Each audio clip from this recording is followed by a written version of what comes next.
महाराष्ट्र में रामगिरी महाराज की तरफ से, उससे पहले नुपुर शर्मा की तरफ से और अब यति नरसिम्हानंद की तरफ से जिस तरह के बयानात सामने आ रहे हैं, इससे करोड़ों मुसलमानों के भावनाओं को न केवल आहत किया जा रहा बल्कि देश की शांति और अमन को भी बिगाड़ने का काम किया जा रहा। हमारा मानना है कि इस पूरे भारत के अंदर प्यार, प्रेम, एकता, भाईचारा, मोहब्बत का अगर माहौल रहेगा तो हमारा ये देश विकास की ओर, तरक्की की ओर तेज़ी से बढ़ेगा और दुनिया के अंदर जो भी चैलेंजेस हैं उसका सामना हम आसानी से कर सकते हैं। पिछले कई वर्षों से लगातार देश में एक अंग्रेज़ी में जो मोदी जी ने कहा था फ्रिंज एलिमेंट, एक असामाजिक तत्वों का जमावड़ा है जो लगातार देश की शांति को, देश के प्यार प्रेम के वातावरण को बिगाड़ने में लगातार लगा हुआ है। और उसके लिए न केवल धर्म विशेष को बल्कि धर्म विशेष के आराध्य को, यानी आपको पता है पिछले दिनों भी, इससे पहले महाराष्ट्र में रामगिरी महाराज की तरफ से, उससे पहले नुपुर शर्मा की तरफ से और अब यति नरसिम्हानंद की तरफ से जिस तरह के बयानात सामने आ रहे हैं, इससे करोड़ों मुसलमानों के भावनाओं को न केवल आहत किया जा रहा बल्कि देश की शांति और अमन को भी बिगाड़ने का काम किया जा रहा।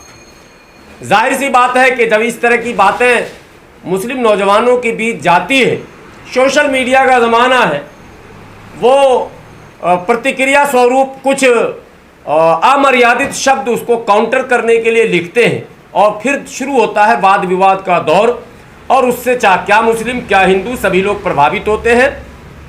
कई लोग पिछले इतिहास को आप अगर खंगालें तो चाहे नुपुर शर्मा का मामला हो या रामगिरी का मामला हो, कई नौजवान इस लड़ाई में जेल भी जा चुके हैं। कईयों के मकान तोड़ दिए गए, कईयों के घर पर बुलडोज़र चल गए, इत्यादि इत्यादि। और कई शहरों में सांप्रदायिक तनाव रहा। किसी भी शहर में यदि सांप्रदायिक तनाव होता है, हिंदू और मुसलमानों के बीच झगड़े होते हैं, तो नुकसान किसी एक का नहीं होता, नुकसान दोनों समुदाय का होता है। बाजारें बंद होती हैं, दोनों समुदाय का नुकसान होता है। यातायात बाधित होता है, दोनों समुदाय का नुकसान होता है।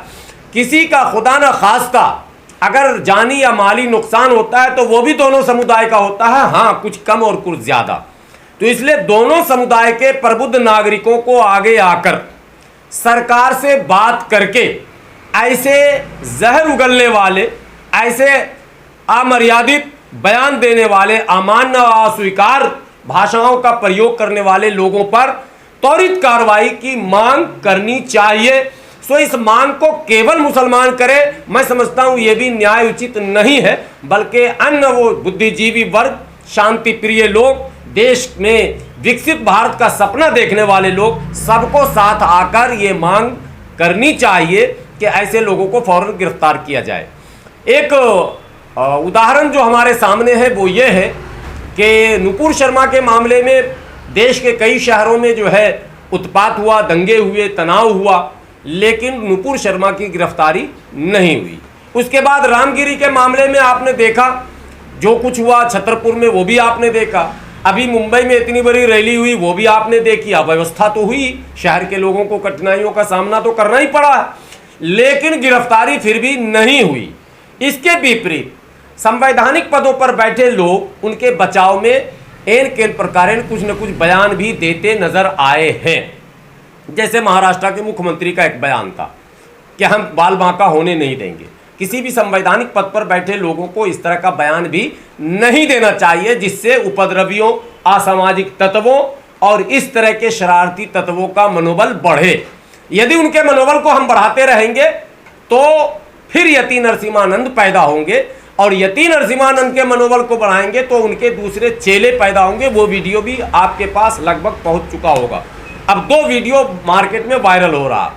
पहली बात, देश के मुस्लिम नौजवानों से मेरी अपील है, मेरी गुजारिश है कि वो संयम से काम लें।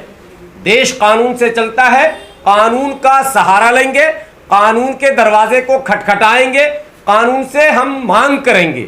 इसी के लिए ऑल इंडिया यूनाइटेड मुस्लिम मोर्चा ने अभी अपनी टीम के साथ देश के केंद्रीय गृह मंत्री अमित शाह जी को एक मेमोरेंडम दिया मेमोरेंडम में जो लिखा है वो भी मैं पढ़कर सुना देता हूं, फिर मैं अपनी बात आपके सामने रखता हूं। मेमोरेंडम में हमने जो केंद्रीय गृह मंत्री जी से मांग की है, सेवा में श्रीमान अमित शाह जी माननीय गृह मंत्री भारत सरकार, विषय पैगंबर मोहम्मद साहब पर आपत्तिजनक टिप्पणी करने और करोड़ों मुसलमानों की भावनाओं को आहत करने वाले यति नरसिम्हानंद को गिरफ्तार करने के संबंध में प्रार्थना पत्र।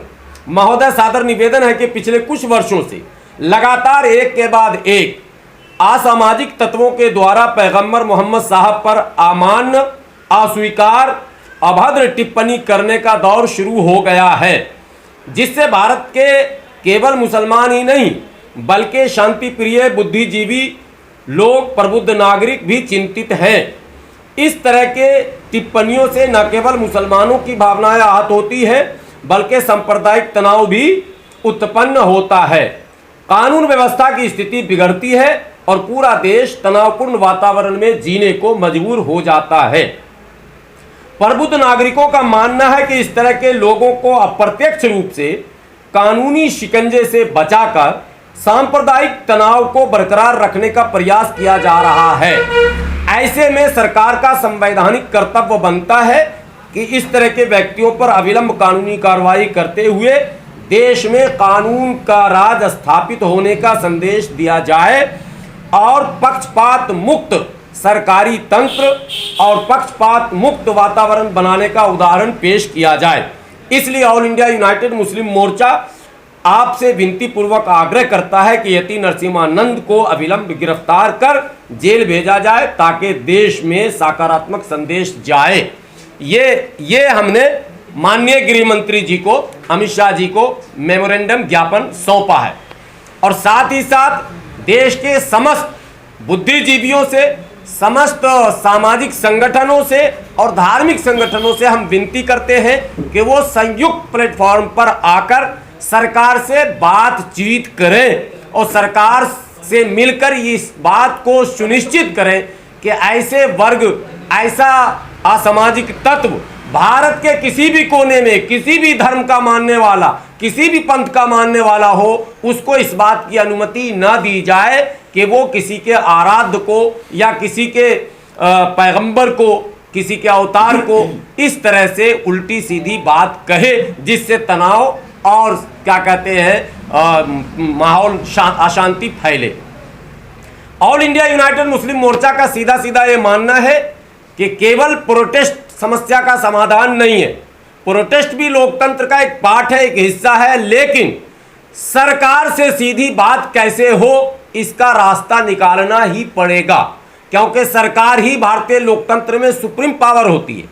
निर्णय जो भी होते हैं वो सरकार की तरफ से होते हैं और सरकार यदि इस तरह के लोगों को या इस तरह के लोगों के बचाव का रास्ता ढूंढेगी तो कभी भी देश के अंदर विश्वास का वातावरण नहीं बन सकता है। इसलिए हम सीधी सीधी बात सरकार से करना चाहते हैं।